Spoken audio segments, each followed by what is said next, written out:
Good evening to all of you. Welcome to News Story. You are watching Truth at 8 with Dibakar. Let me welcome our eminent guest, Lieutenant Colonel J. Sodhi, who served the Indian Army and the retired from the Corps of Engineers. Today we will discuss about the Indian Army is embracing artificial intelligence to boost command, surveillance, and cybersecurity, transforming its operational framework. Artificial intelligence enhances decision making, situational awareness, and efficiency, addressing modern security and threats. Let me welcome you, sir. And my first questions to you, looking back at your service, how do you think artificial intelligence could have enhanced tactical command and control in the Indian Army? Sir, to you. Jain, Jain Dibakarji, it's my honor to be on your channel. Well, if I Thank you, look sir. back when I got commissioned in the army in December 1991, there were no smartphones, there were no mobiles. There was the only way of communication was through landlines. And landlines also one used to get after a lot of waiting. So the communication that time was in its very initial stages, unlike what we see today, where almost every person today has a smartphone, irrespective of his or her age. So that time, even to visualize artificial intelligence was simply not possible because these things were not there at all. But if I look back, and now when I compare with the present times, how AI is going to make a difference is, firstly, it is going to cut down the time taken for decision making. And secondly, it is going to ensure the optimum utilization of the weapon systems. Let me give an example. Now, suppose there's a war and the commander of one formation of the country has to take certain decisions of where to deploy his weapon systems, whether the artillery guns or the armored tanks. For that, he'll require a lot of inputs. There'll be a lot of discussions. And finally, he will decide, okay, this is the place where I'll launch my armored tanks or where use my artillery guns. So there is a time which has taken for the commander to decide and then deploy his weapon systems. What AI does, AI fractionalizes the time taken for command decisions, and it also decides how much weapon system is to be used where. So both in terms of time and firepower, there is a lot of saving in time. In war, every second counts. And with such So a how huge much saving time? of time, Yes, you are talking about that it is time saving. So how it is going on? That how much time it can save for the Indian Army? see, it is impossible to quantify the time because Okay. the decisions taken depend on situation to situation, terrain to terrain. There is no time limit laid down that a commander of a formation will take a decision in 5 minutes or 10 minutes. It all depends Yes. on how the situation is evolving. So, like I said earlier, inputs were required, and then the commander would decide after taking whatever parameters were given to him, then he would take the decision. But in case of AI, such thing will happen in fraction of a second because Okay. the AI will use so much of data which is already there that it will Yes. be able to correctly judge what kind of weapon systems, what is the quantity required to be used where. So definitely, firstly, there is no comparison between what was earlier, what is now, because like I said earlier, things are totally different. Now things are totally different. But yes, AI will play a very major role in the future wars. In fact, Okay. on 4th September 2017, the Russian President Vladimir Putin said, the country which leads in AI will rule the world.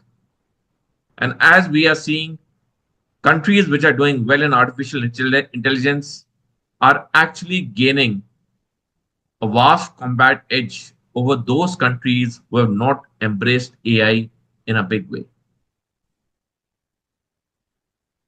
Okay. So my the next question: what specific artificial intelligence technologies do you believe would have been most tactical or beneficial in decision making? See, AI is a ever evolving tool. Till few months back, no one had heard of Chat GPT. Chat GPT came, then few weeks back, DeepSeek was launched. Then few weeks back, Grok was launched. So AI is a ever evolving tool. Now, applications like Chat GPT, DeepSeek, Grok are for open mediums, are for open sources. They're unclassified. Hence, you and I can use them. A common man can use them. But applications for defense in AI are very secretive. People like you and me can never know about it because they are never discussed in open domains. But how they'll function, let me give you an example. When AI is embraced by a nation's army Yes. and there is a war waged on that nation, so the formation commanders using AI will get all the inputs about from where the enemy forces are moving, what are the kind of weaponry system that the enemy forces, and then through AI, the commander will be able to take decisions how to negate the enemy's offensive. So it should be more Now, protective. It should be more protective that you are talking about from the cybersecurity threats and other things. obviously, because whatever are the military AI will be developed in house by the nation's military, the civil infrastructure will never know about them. And the tools which the nation's military will use for AI will be linked with the intelligence sources. For example, let me explain. Suppose one country wages a war on the other country. So the country on which the war has waged, its satellites hovering in the space above will pick up real-time information of the advancing enemy forces and it Okay. will feed to the military AI applications. And these military AI applications will then assess within that what is the quantum of firepower required to blunt the enemy offensive coming from so and so direction. So all this will happen in very secure military environment where people like you and me will never have access to. But we can have a fair idea of how the things will function. For example, today, if you want to know something about any issue, you just feed in Grok or in DeepSeek or in ChatGPT, and you will get the answers within fraction of seconds. On a similar scale, it will happen with the military artificial intelligence applications, which will be developed in house by that nation's military. So, sir, talking about surveillance, how do you think artificial intelligence powered surveillance system could have enhanced situational awareness and intelligence? See, like I said earlier, the AI will be the military AI applications will be empowered by the surveillance systems. The surveillance systems can be satellites. The surveillance systems can be the surveillance drones. They can be from agencies which will have human intelligence collecting the information. They all will be sent to a central node. The central node will send all this information to the servers where this military AI applications will be working. And then the military AI applications will then collate the information required for each front of war that is being waged or that is being opened. So, as far as intelligence is concerned, there can be no one source of intelligence. Intelligence always works through multi sources. For example, let me give you a case study. That Yes. suppose there is an officer in his house in a military cantonment, Okay. and he has gone for some military exercise to some place, and on his landline phone a call comes and his wife picks up, and the caller on the other side says, I want to talk to your husband, and the lady by mistake says he is not here, he's gone to so and so place for exercise. Now the caller who had called up happens to be the enemy nation's person who's a spy. He gets this small bit of information that so and so officer posted in so and so place has gone to so and so area for a military exercise. Now, for you and me, Okay. it may be a small piece of information, but this small piece of information is sent to the enemy's intelligence rooms where the bigger picture is made, where thousands of other such spies who are working, they send information. They have information from satellites, from drones, and then they come to know, okay, this particular military formation, which is stationed at so and so place, has moved to so and so place. So they come to know that where a Okay. particular formation has moved. So intelligence always works through multi channels, not through a single channel. So now, sir, tell me, what are the basically challenges and limitations in integrating AI-powered surveillance systems with See the existing powers or commands or like control structures? see the basic challenge is that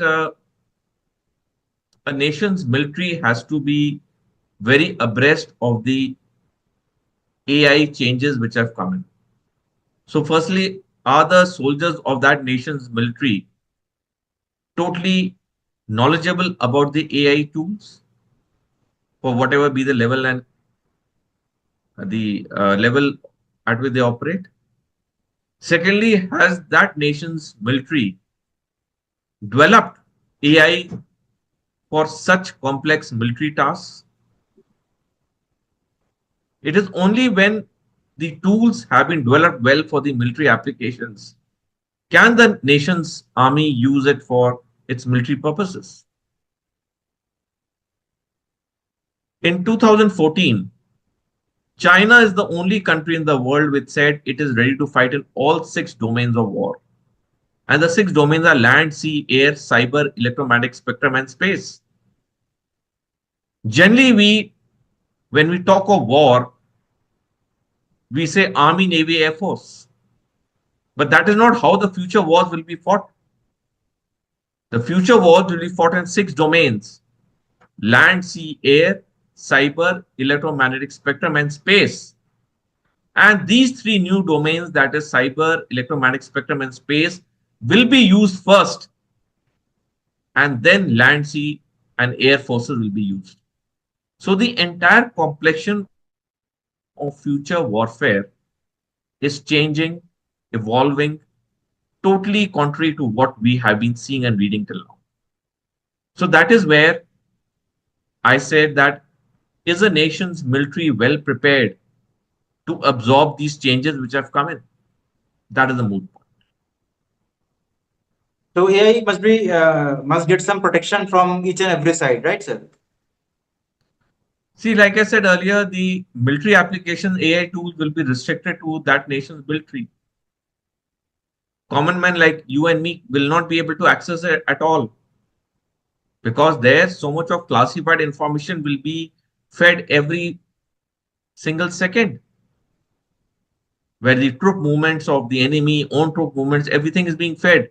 So it will be in very closed doors, very secure environments where the access will be limited to certain military commanders.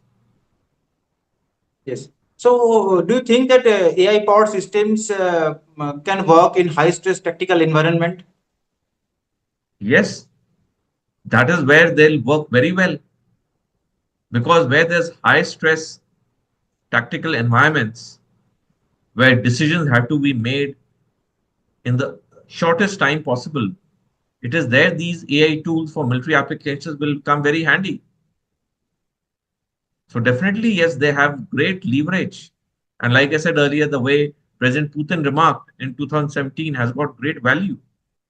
The way AI is evolving, the nation which actually leads in AI will have a very comfortable edge over its enemy nations on which it wages a war.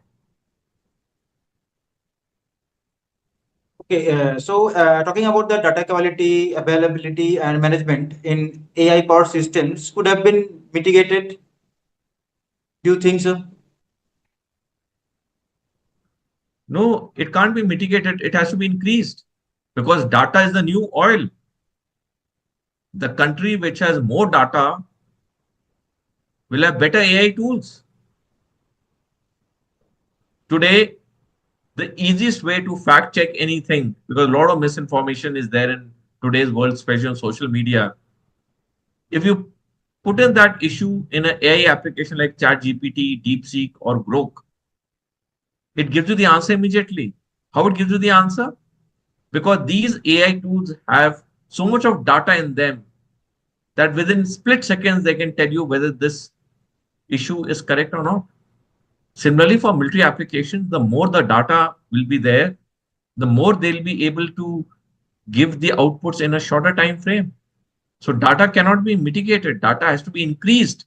And like I said, the more the data, the better it is. Okay, do you think the government of India should increase their budget in army intelligence or defense AI?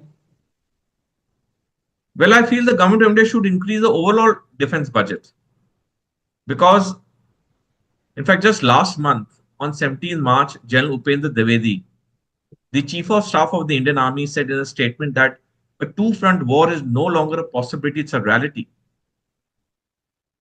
The war clouds, unquote, the war clouds are already darkening on India. On 7th January this year, Air Chief Marshal AP Singh, the Chief of Air Staff of the Indian Air Force, said the way China is increasing its air power is a matter of concern. And what is more concern is the rapid pace at which they are developing their technology.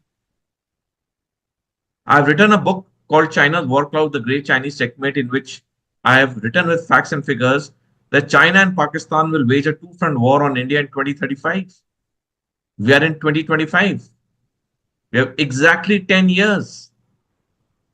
It is these 10 years where we have to step up our defense budget. Centuries back, Chanakya, the famous Indian strategist, said, a nation's military strength flows from its treasury. The more So, money we'll give to our military, the more they'll be well prepared for such futuristic wars.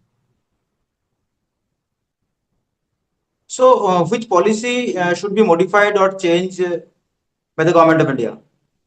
No, the government of India is making new policies. It is formatting new strategies. So, uh, I mean, as far as the government of India is concerned, things are evolving definitely. But like I said, we need increased budget. Our policies plans are all right; they're already in Okay. place. But we need budget. We need money. The more the money is given, the more the military will be able to prepare in a shorter time frame. Like I said, a two-front war is just about 1 decade away. So, specifically, which areas must get more budget or more finance or Well, it is these three new domains of war, that is cyber, electromagnetic spectrum, and space, which need more funding. You know, of the six domains of war, one domain I talked was the space warfare. USA has 313 military satellites. China has 246 military satellites. India has only 26 military satellites. okay, So we need more money in space. We need more money in cyber. We need more money in electromagnetic spectrum warfare. okay. Land, sea, and air, though obviously we are evolving with each year. We are modernizing our military. But the future wars will be fought in new domains. So yes, we need more funding for such domains. Okay. So, my last question to you, sir. How do you think the Indian Army can stay ahead emerging threats and technologies in the AI domain? Well, the Indian Army is evolved strategies, keeping in view how the complexities of modern warfare is evolving with each passing second, not even day. In fact, the month of March, there was a very big exercise called Exercise Prachand Pahad, which was held in Sikkim, in which the military exercise was carried out in the new domains of war, that is cyber, electromagnetic spectrum, and space. So the Indian Army is also evolving its strategies. The exercises are being held, keeping in view the new domains of war. So definitely, it's a ever evolving thing which the Indian Army, Navy, Air Force are fully cognizant of, and they're taking the requisite actions.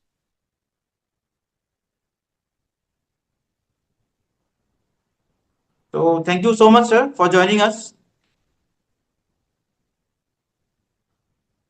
Thank you, Dibakaji, for giving me this opportunity to air my views. Thank you so much. Good night.